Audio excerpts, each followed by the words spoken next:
अपने पसंदीदा शो के फुल एपिसोड देखने के लिए अभी डाउनलोड करें दंगल प्ले ऐप।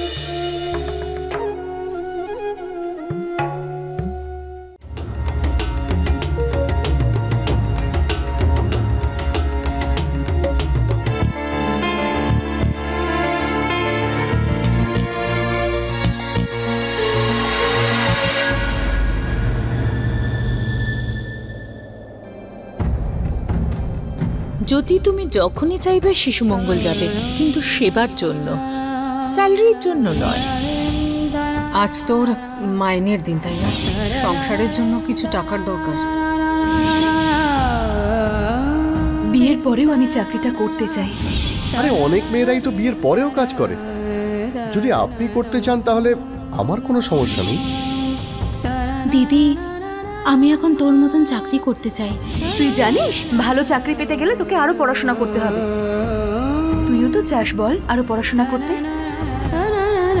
আর সংসারের খরচ সে তো আমি সামলাচ্ছি। যতদিন না তুই আর দীপু সেটেল হচ্ছিস আমি সব সামলে নেব।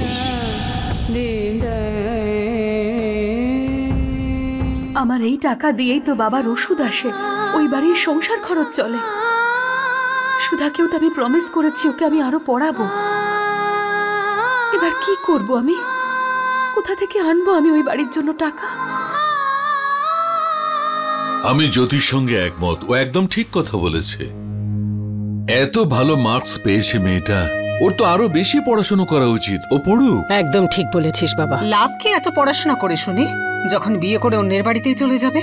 মা, হঠাৎ করে সুধার বিয়ের কথা কেন শুরু করলে তোমরা? আর তার সাথে ওর পড়াশোনার কি সম্পর্ক? তুই এসব বুঝবি না বাবা। বেশি পড়াশোনা জানা মেয়েদের জন্য পাত্র খোঁজা মুশকিল হয়, আর যদি পাওয়াও যায় তাদের অনেক দাবি থাকে। আর ওকে দেখে তো আমার মনেই হয় না যে ও চাকরি করতে পারবে। ভালোভাবে বিয়ে দিয়ে দিলে ও খুশি, আর আমাদের কাছ থেকেও বোঝা নামবে। আর এটা ভেবেই শান্তি পাবো যে 3টে মেয়েরই বিয়ে হয়ে গেছে। তোমার কি মনে হয় বিয়ের পর জীবনটা সুরক্ষিত হয়ে যাবে?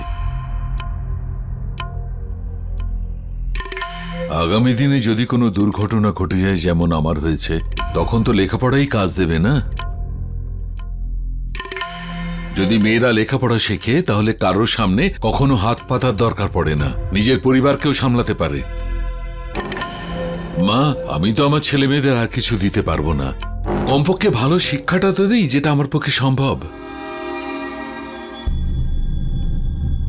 তাহলে এখন তুমি আমাকে কথা শোনাচ্ছ? কি বলতে চাইছো তুমি? যদি আমি পড়াশোনা জানতাম তাহলে তোমার অ্যাক্সিডেন্টের পরে চাকরি করে বাড়ি সামলাতে পারতাম। কোথা থেকে আবার কি ভাবতে শুরু করলে তুমি? একটা কথাকে ভেঙে চুরে কিছু একটা তৈরি করে দাও। ভালো ভাবার চেষ্টা করো, শান্তিতে থাকবে, ভালো থাকবে। কোনোদিন তুমি সুধাকে জিজ্ঞেস করেছো ও কি চায়? নিজেই ভাবনা চিন্তা করেছো, নিজেই সিদ্ধান্ত নিয়েছো আর চাপিয়ে দিয়েছো। আবার জিজ্ঞেস করাতে কি আসে যায়? ওর জ্যোতি দিদি তো সমস্ত কিছু বলে দিয়েছে। পদ্মা, তুমি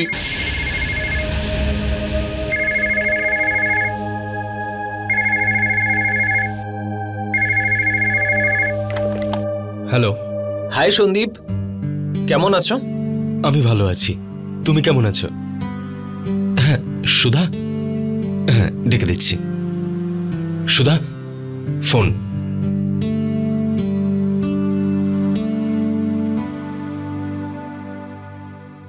হ্যালো। কংগ্রাচুলেশনস।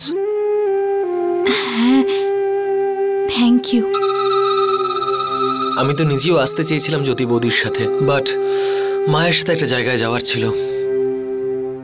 আপনি আপনি যখন খুশি আসতে পারেন। ওকে, এত ভালো ইনভিটেশনকে তো মানা করা যেতেই পারে না। ইনফ্যাক্ট কালই আমার ওখানে কাজ আছে, আমি কাল অবশ্যই আসবো। কালকে? ঠিক আছে। আচ্ছা, এত ভালো রেজাল্ট হয়েছে তোমার, এরপর কি করবে? আমি ওই জ্যোতি দিদি বলছিল যে আমাকে আরো পড়াশোনা করা উচিত। তুমি যাই বলো না কেন,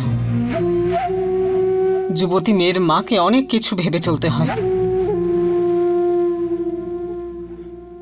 আমি তো চাই ওর বিয়েটা তাড়াতাড়ি হয়ে যাক। কল্পনা, আমি বুঝতে পারছি না সুধার হায়ার স্টাডি আমি কি করে করাবো।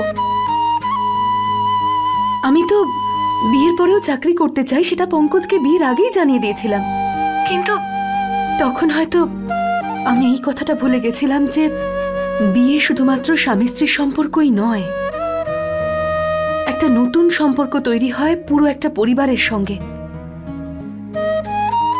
সত্যি কথা বলতে ছোট মা তো একদমই ভুল কিছু বলেননি। লোকেরা হয়তো এই ধরনের কথা বলে আর ওগুলো শুনে হয়তো ওনার খুব খারাপ লাগে। দেখো, তাও আমার তো মনে হয় যে তোমার পঙ্কজের সাথে কথা বলা উচিত। না না কল্পনা, আগেরবার যখন পঙ্কজ আমাকে জব করা নিয়ে সাপোর্ট করেছিল না, ছোট মার খুব খারাপ লেগেছিল। খুব রেসপেক্ট করে পঙ্কজ ওর ছোট মাকে। আমি চাই না যে আমার জন্য ওদের দুজনের সম্পর্কে অশান্তি হোক। আর যদি পঙ্কজ নিজে চায় আমার পরিবারকে সাপোর্ট করতে, তাহলে সেটা তো ঠিক দেখায় না, তাই না? লোকেরা তো এটাই বলবে যে আমি একজন বড়লোক ছেলেকে বিয়ে করে এখন তার সুবিধে নিচ্ছি। না না, এসব আমি শুনতে পারবো না। বুঝতেই পারছি না কল্পনা, আমি কি করব। ভেবে ভেবে মনে হচ্ছে মাথাটাই খারাপ হয়ে যাবে। দেখো জ্যোতি, আমি আবারও বলছি, কথা বললেই কিন্তু একটা উপায় বের হবে। আর আমিও এটা চাই না যে তুমি পঙ্কজের থেকে কিছু লুকিয়ে রাখো। তুমি পঙ্কজের সাথে কথা বলো, আমার মন বলছে কোনো না কোনো একটা উপায় ঠিক হবেই। ঠিক আছে? আর একদম চিন্তা করো না, ওকে? চলো আমি রাখছি, বাই বাই।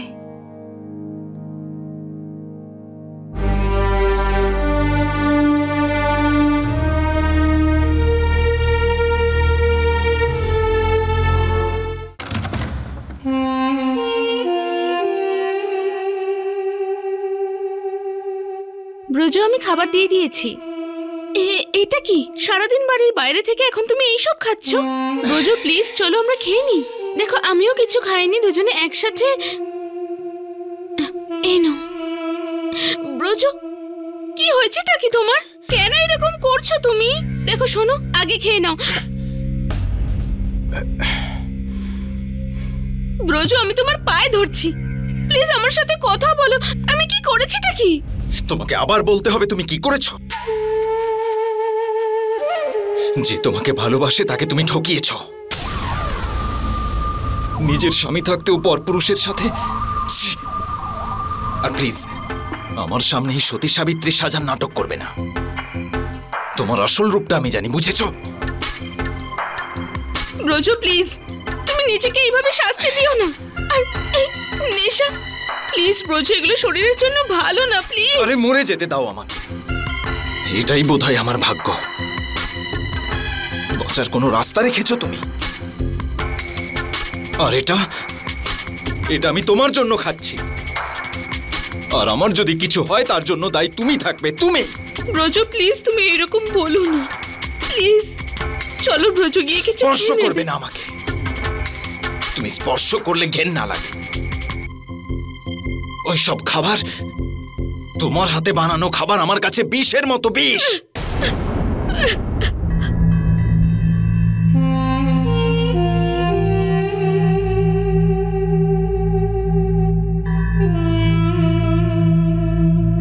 আরে বন্ধ করো এই নাটক, ঘুমোতে দাও শান্তিতে। ব্রজ প্লিজ, ব্রজ। আবার যদি কান্নার শব্দ পাই তো যাও এখান থেকে।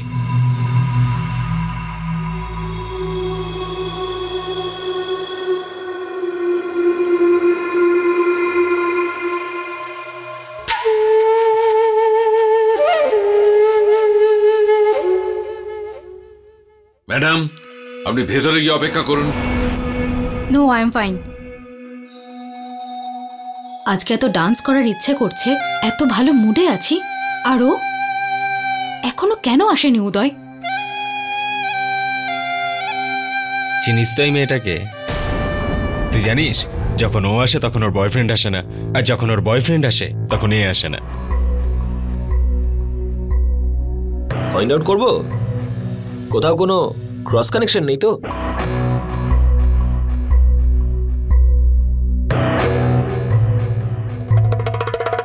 হে both of you, mind your own business, নাকি আমি বলবো কেমন ক্রস কানেকশন?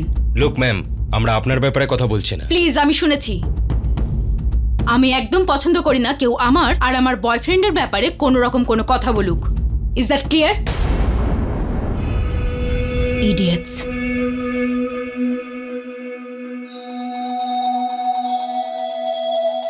আসুক একবার উদয়, নিজেকে কি মনে করে? ও দেবিকাকে ওয়েট করিয়েছে।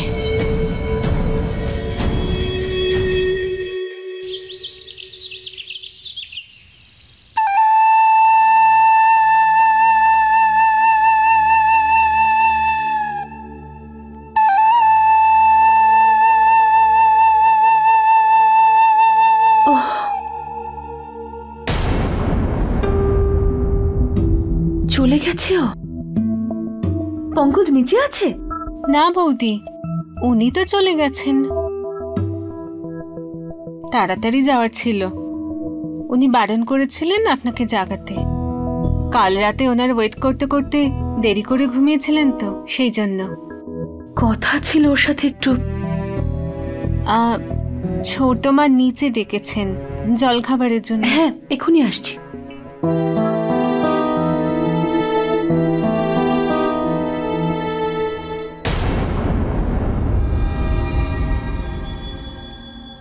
আজ তো মাসের 1 তারিখ।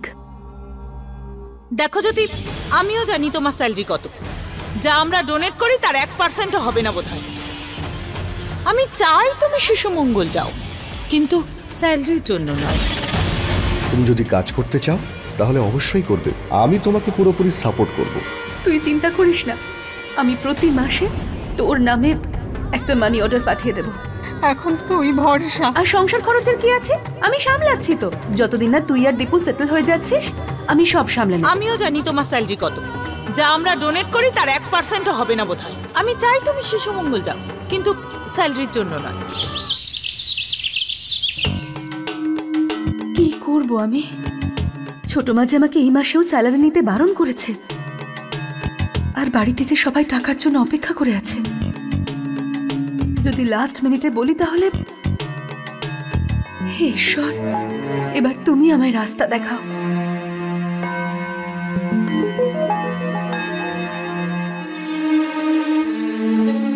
জ্যোতি। হ্যাঁ আঙ্কেল। কেমন আছো মা? আমি ঠিক আছি আঙ্কেল। দেখো, তুমি তো জানোই সরকারি কাজে একটু দেরি হয়েই যায়। এতদিনে তোমার অ্যাপ্রুভালটা এসেছে। কিসের অ্যাপ্রুভাল? আরে, তুমি তো প্রভিডেন্ট ফান্ডের থেকে টাকা চেয়েছিলে। তোমার প্রয়োজন ছিল, আমি প্রসেস করে দিয়েছি। ব্যাস 1 সপ্তাহে টাকা পেয়ে যাবে। আমার প্রভিডেন্ট ফান্ড থেকে কিছু টাকা লাগবে আর্জেন্টলি। পেয়ে যাবো তো আমি? কি ভাবছো? প্রয়োজন না থাকলে স্টপ করে দিই। তোমার যদি এখন দরকার না থাকে আমি স্টপ করে দিতে পারি। না না আঙ্কেল, আমার সত্যি খুব দরকার। আমার সত্যি টাকার খুব দরকার। কিন্তু জ্যোতি, তুমি তো স্যালারিও নেবে না বলেছো। হ্যাঁ ওই, কিন্তু এই টাকাগুলোর আমার খুব দরকার। আমার লাগবে এই টাকাগুলো। ঠিক আছে, যেরকম তুমি বলবে। টাকাটা চলে এলেই আমি তোমায় জানিয়ে দেবো। আঙ্কেল, আসলে একটু দেখবেন না, যদি তাড়াতাড়ি পাওয়া যায় খুব উপকার হয়। চেষ্টা করব যত তাড়াতাড়ি পাওয়া যায়। Thank you. যাক, 1 সপ্তাহের মধ্যে টাকাটা তো পেয়ে যাব, কিন্তু আমাকে বাড়িতে জানাতে হবে যে এই মাসে টাকা কটা দিন পরে দিতে পারবো।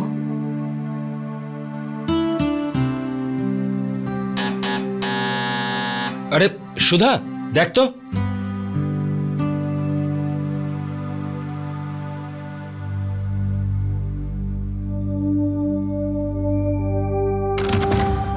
জ্যোতি দিদি। আরে জ্যোতি, তুই একেবারে ঠিক সময় এসে গেছিস। আমি সবাইকে মিষ্টি মুখ করাতে যাচ্ছিলাম, তুই নিজের হাতে সবাইকে দে। হ্যাঁ, মিষ্টি? কোনো বিশেষ দিন আজ? দীপুর প্রমোশন হয়েছে বুঝি? জ্যোতি, তুই শ্বশুর বাড়িতে গিয়ে সব ভুলে গেছিস? আরে আজকে তো টাকা আসার দিন, 1 তারিখ। 1 তারিখ তুই তো টাকার সাথে মিষ্টিও নিয়ে আসিস। কি ব্যাপার জ্যোতি?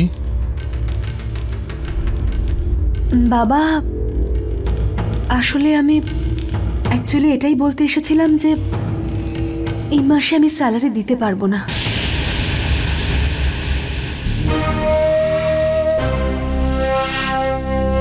টাকা পাবো, কিন্তু কয়েকটা দিন পরে। এ তুই কি বলছিস মা?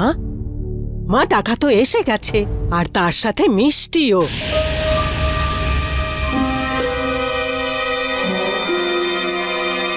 মাইনে?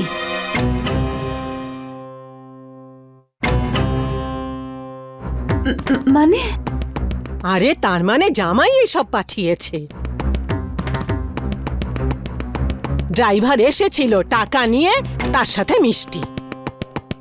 তোকে কি বলেনি ও?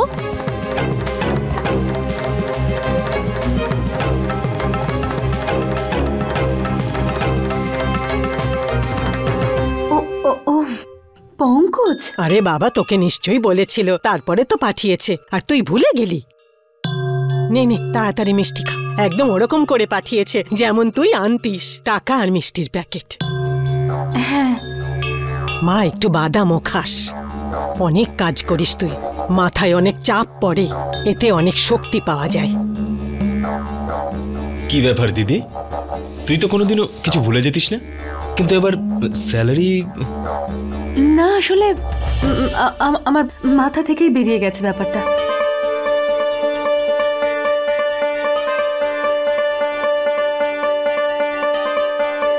তার মানে পঙ্কজ সব জানে, কিন্তু ও কি করে জানলো এসব? তোমার কি মনে হয়েছিল আমার স্ত্রী কোনো সমস্যায় রয়েছে আর আমি জানতে পারবো না? যখন মামা আমাকে বললেন যে তুমি স্যালারি নিতে অস্বীকার করেছো, তখনই আমি বুঝতে পেরেছি নিশ্চয়ই কোনো প্রবলেম আছে। কারণ আমি এটা অবশ্যই জানি যে এই টাকাগুলোর কতটা প্রয়োজন তোমার, আর অবশ্যই তোমার পরিবারের জন্য।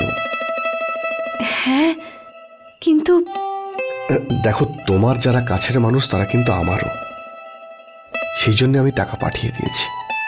আমি ভুল কিছু করিনি তো? তুমি তো ঠিকই বলেছ। এখন আমাদের সঙ্গে জড়িত সব সম্পর্ক আমাদের দুজনের সম্পর্ক। তাহলে আমি কি আশা করতে পারি যে তোমার সমস্ত প্রবলেম আমারও প্রবলেম? না না, আমি এটাকে কোনো প্রবলেম বলবো না। এটা তো ছোট মা যেমন ভেবেছেন তেমনই বলেছেন, আর আমার ওনার কথাটা ঠিকও মনে হয়েছে। অ্যাকচুয়ালি লোকেরা বলে যে আমাদের পরিবার শিশু মঙ্গলকে ডোনেট করে, আর সেই টাকাটাই আমি স্যালারি হিসেবে বাড়িতে ফিরিয়ে নিয়ে আসি। হোয়াট? হ্যাঁ, আর ছোট মার এই ব্যাপারটাই পছন্দ হয়নি যে কেউ ওনার পরিবারের দিকে আঙ্গুল তুলুক, আর আমারও পছন্দ না। সেই জন্য উনি আমার সাথে কথা বলেন। আর ছোট মা তো কোনোদিনও কারোর কথায় কোনো গুরুত্ব দেন না। উনি সেটাই করেন যেটা ওনার ঠিক মনে হয়। যতদূর আমি জানি, শিশুমঙ্গলে যাওয়াটা তোমার কাছে শুধু চাকরিই নয়, ইউ লাভ ইউর ওয়ার্ক। আর এই চাকরির গুরুত্ব তোমার কাছে কতটা সেটা আমি জানি। না পঙ্কজ, আমাকে এই চাকরিটা ছাড়তেই হবে। আমি আমার নিজের পরিবারকে, ছোট মাকে কষ্ট দিতে পারবো না। আরে না জ্যোতি, তুমি ছোট মাকে এখনো বুঝতেই পারোনি। যখন উনি আমাদের সমস্যা আর সিচুয়েশন বুঝতে পারবেন, তখন উনি কোনোদিনও চাইবেন না যে শিশুমঙ্গলের বাচ্চাদের কাছ থেকে জ্যোতি দিদিকে কেড়ে নিতে। ট্রাস্ট মি, ছোট মাকে আমার থেকে ভালো আর কেউ জানে না।